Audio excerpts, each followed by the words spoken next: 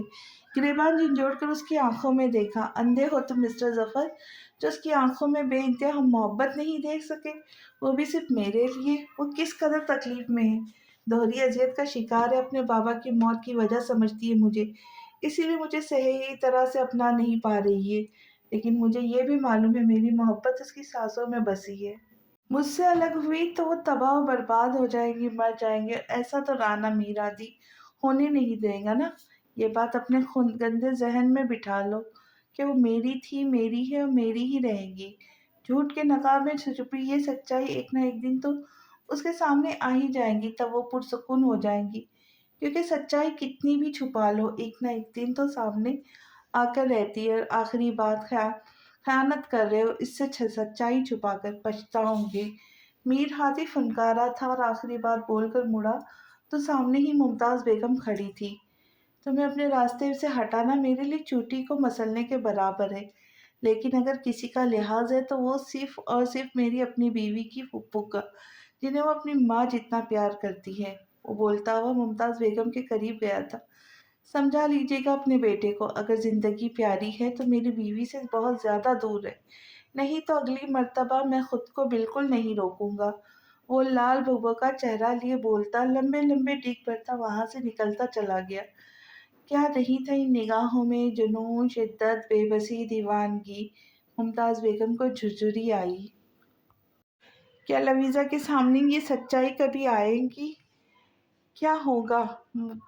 کیا لویزا کی نفرت محبت سے جیت جائے گی یا محبت کی جیت ہوگی؟ یہ جاننے کے لیے ملتے ہیں اگلی قسط میں۔